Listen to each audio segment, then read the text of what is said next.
Hi everybody, Jack here. Before the episode starts, I just want to take a moment to thank some of our patrons for making this all possible. Thank you to Mnemosyne, Alti, and Ollie Science. And a reminder that our patron tiers have changed since the last few episodes, so I would double check and make sure that you are still signed up for the tier you want to be. Anyway, on with the episode.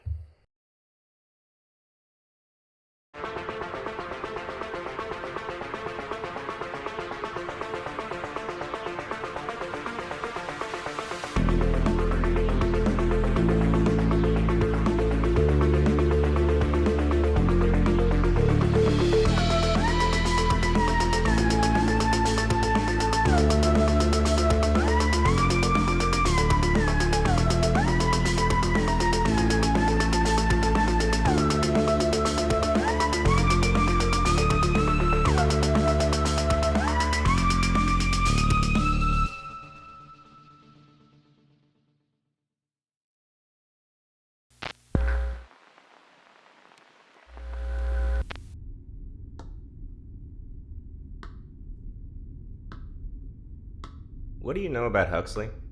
You can't let me die in peace, can you? You're not gonna die. Even if you are, you're still available until Cavendish drags you back to the lab. I'm not indulging you in your weird Stockholmy crush on Huxley. It's not a crush. Yeah, okay. It's not.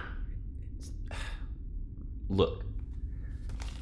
This is addressed to him, but he gave it to me. And I have no idea what could be inside, and I just keep thinking that I don't know a single goddamn thing about him, besides that he hates it here. We all hate it here. We're risking our lives to get out of here as soon as the orbit's right. That's the whole deal. Exactly. Why would he give you an envelope addressed to him? I don't know. It's an old envelope, too. It's like he's been hanging on to it for a while. All I know is that he was on the news like a year ago. It was like big medical community drama. I think Jazzio was involved somehow. I didn't think the medical community had drama. I don't think they do, usually. He was just a very special neurologist. Miss Kroeber, I don't want to keep Millie waiting. Oh, but I do. I really do. Well, I don't. She's scary. Vic, when I die, you can't have any of my shit. Not even your nice jumpsuit? No, I'm gonna be buried in my nice jumpsuit. Have fun with your crush. It's not a crush. All right. I'm just gonna open it. Just gonna open it. Right. I think this is working. Shit. Usually I'd ask for... Oh, I know what I'll do. I'll give my stupid secret envelope to Vic. I'll let them listen to the shitty recording of a guy who sounds like they're dying. No problem. He can handle it. God damn it. Yeah. Okay. You said you wanted to know more about Aster. Maybe it's... I'm gonna listen to it. I'm gonna press play. I'm pressing play. Something like this, play. but it would ruin the surprise. Where was I? Right, I remember. See? Still got it. Sometimes. I wanted to record something to leave you. Because, well, you know why. However, I know you don't like talking about it, so I'm gonna humor you. Just this once, though. Just this once. It's sunny. It's Tuesday. I know it's Tuesday because I got up for long enough to check the calendar in the kitchen this morning, and I'm assuming you still cross off the days every night. With all your routines, I don't know how you can stand me. I was far too erratic and unpredictable, even when I could remember what I was doing. I don't know if you'll ever hear this. I imagine you finding this after I'm gone and locking it in your filing cabinet, in the lab, or maybe carrying it around in your pocket but never opening it. It's a very you thing to do, hoarding memories and souvenirs that never actually leave their box because you're afraid of ruining everything. Need I remind you of the good china from my mother in the kitchen that we never ate off once, by the way? Honestly, I'm more pissed about that than the slow deterioration of my entire being. But on the off chance that this thing falls out and starts playing on its own, I want you to know that I'm using what could really, truly be my last moment of lucidity to tell you that it's okay. I'm alright. And unless you decide to change career paths and become some kind of necromancer because of me, you'll be alright too. You're pushing both of us too hard. I'm worried that once I'm gone, instead of letting go, you're just going to double down the pressure you've got on yourself. So I'm telling you right now that you don't have to do that. Actually, let me rephrase. You pedantic little man. I'm telling you that you can't and won't do that. Don't work yourself to death just so you can see me again. Don't. Isaac? I'm here. Here? Like, you're really... Yeah. That's good.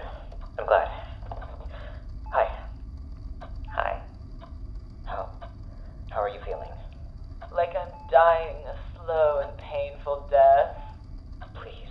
Like a consumptive woman in a long, flowing nightgown. I need to keep track of your symptoms. Oh dear. Is that blood on my handkerchief? Isaac. Okay. Fine. Alright. Like a 7 on the pain scale. It's a little hard to focus vision-wise, and I'm really fucking tired. Is it Tuesday? I saw the calendar earlier, but I'm not always sure. Yes. I can close the blinds if you want to go back to sleep. No, don't. It's nice. Here, I brought your meds. Delicious. I know my memory is shot, but these are different than normal, right? I had to go to a different pharmacy. That's all. Aster. I promise. You asked me not to try anything else, so I haven't. When I'm gone, They're gone, I know. They're just from a different pharmacy. Okay. I love you. I love you too.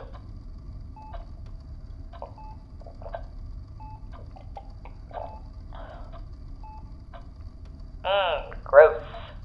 You say that every time. Do I? I wouldn't know. Please don't. Do you want me to stay? I could keep reading to you. No, I think I'm gonna take a nap. Can you hand me the recorder on the nightstand before you go, though? Yes, of course. Wait, this is recording. Did you mean to turn this on? I've been keeping a log of my last days for when they write my biography. Dear diary, today my lovely husband came in and tried to poison me. No, I didn't. Hey, I thought it was funny. Don't tell me my comedy skills are degrading too. Come on, baby, you think I'm hilarious. There he is. I didn't know you were still capable of smiling. It's harder than it used to be. I know. You'll get it back, though. Maybe. Good night. I love you. Good night.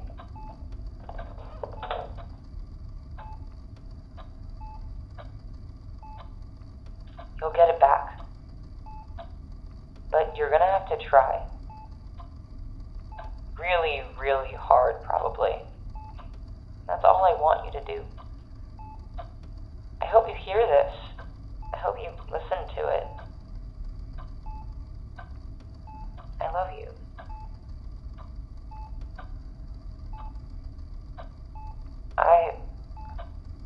I'm going back to sleep. Goodbye, Aster.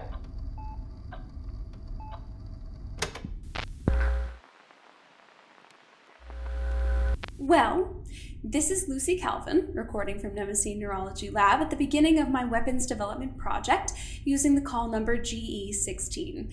Unlike the project's previous leader, I have shifted the focus from the psychiatric applications of the pre-existing research to a more, technological approach.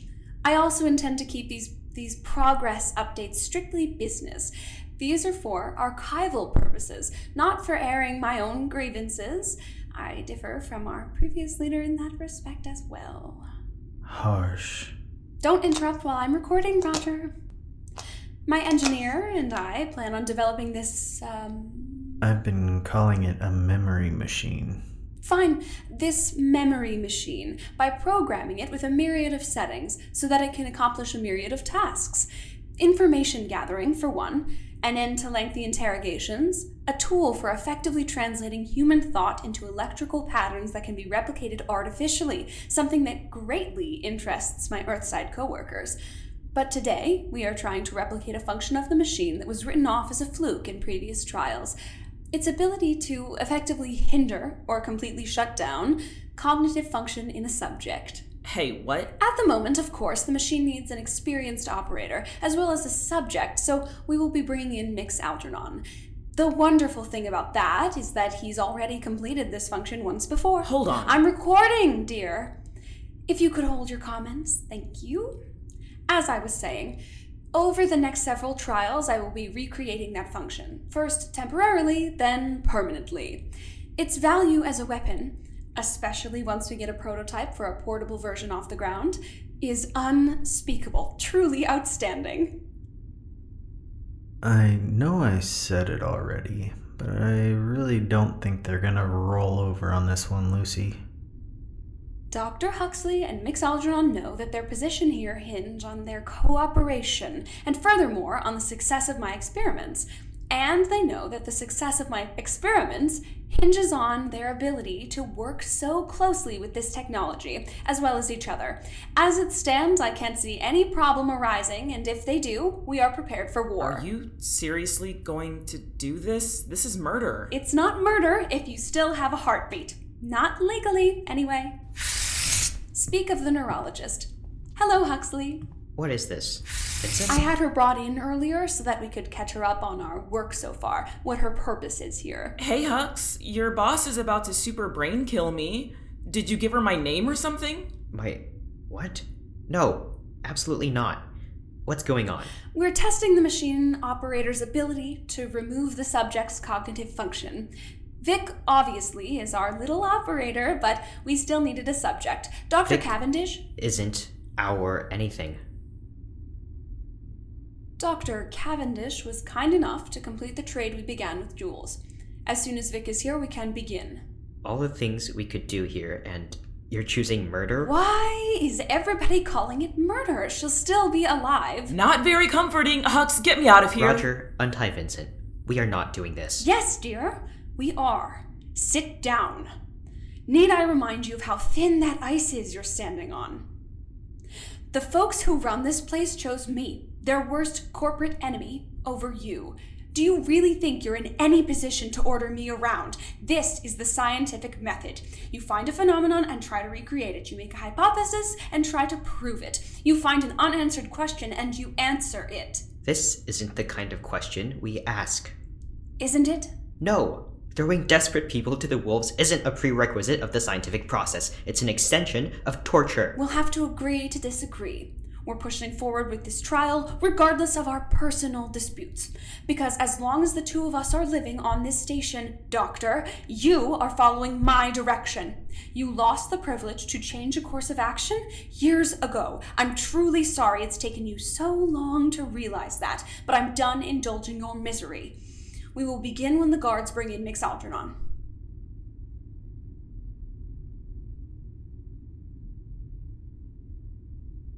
Okay. Okay.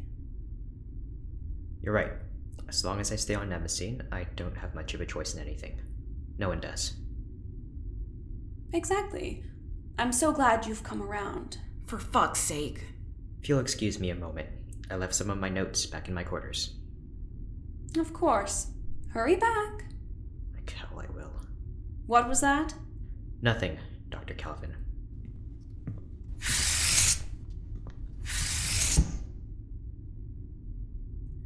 Oh, no, the recorder's still on. Roger, you'll have to teach me how to edit this.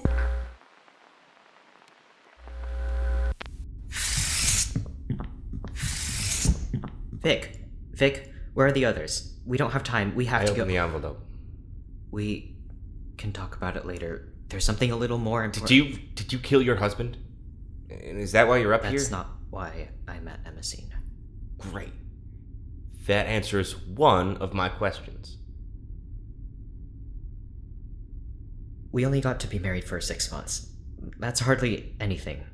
We've been together for longer, but it was a permanent thing. He was going to be there forever. Obviously, people get divorced, but he was going to be there forever. Part of me knew I was lying to myself.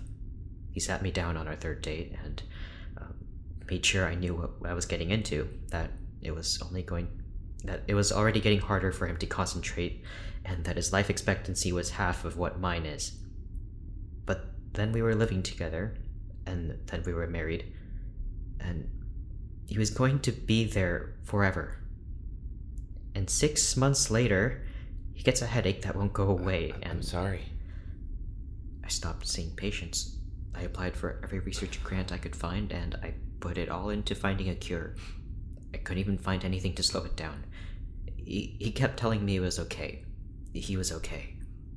But he'd gotten his whole life with him, and I'd had 6 months.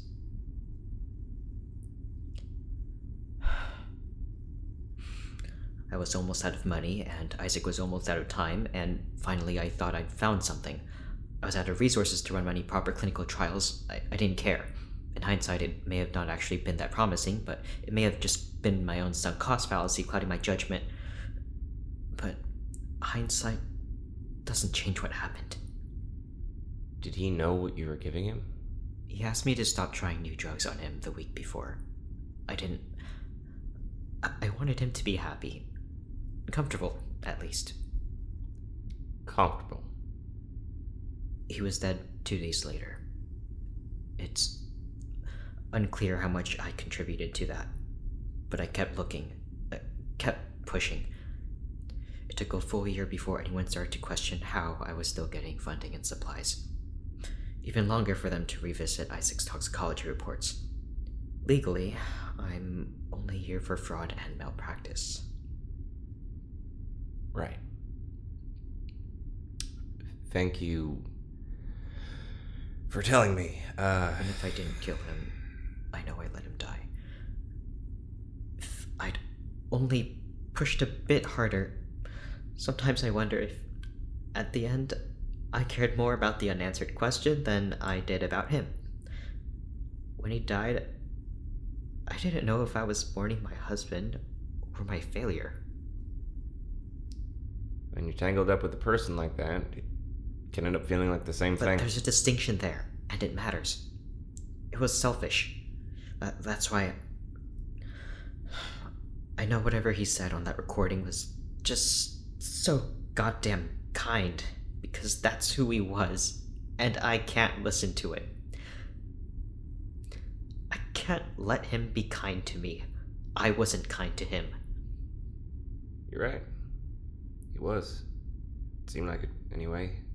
Kind or gentle or whatever. You're not. I don't think anyone would use those adjectives for you. But I don't think you're a bad person. You've done some bad things, some really bad things. To me, to Jules, to Isaac, to yourself, probably.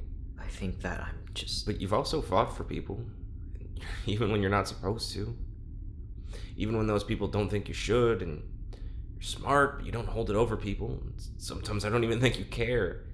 Maybe this entire elaborate scheme is all the means to an end for you, and yeah, maybe that's bad, but I think those ends are going to be something good.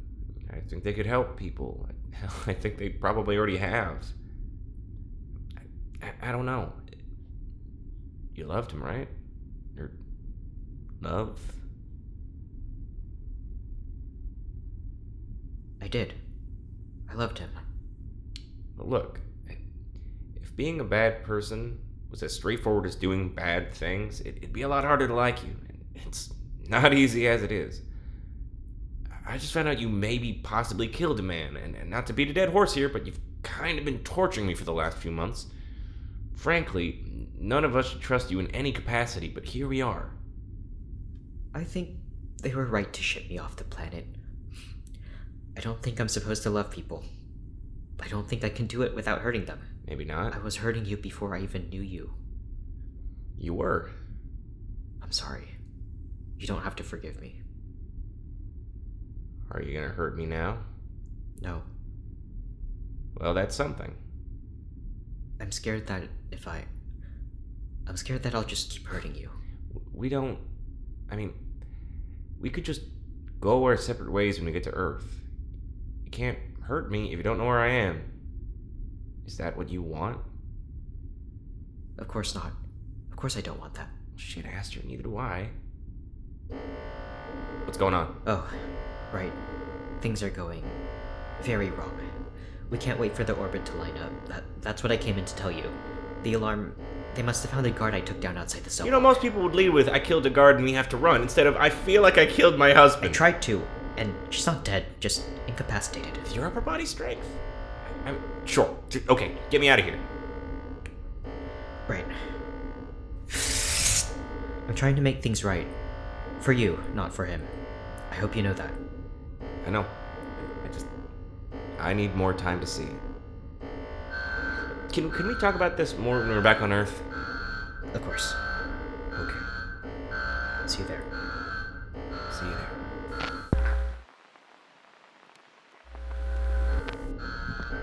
Where's Jules? We gotta find... Oh, hey. You look like shit. I was on my way back from Mildred's. What the hell is going on? Plans have changed a little. Yeah, I gathered that. Context clues? We're going. Now. Shit. Hux is going to the lab to grab Lucy and Vincent. Vincent? Long story. We talked about it on the flight home. I'm going to cut the power. Hugo! Hugo got the message. Okay.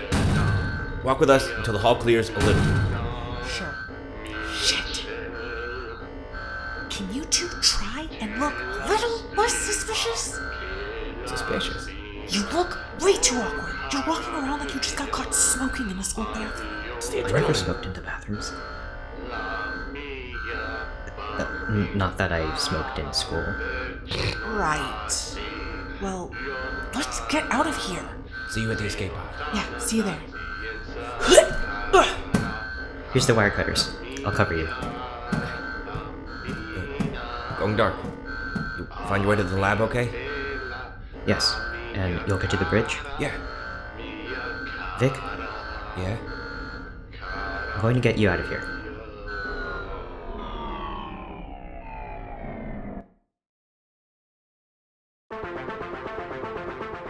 Today's episode was written by Jack Loney.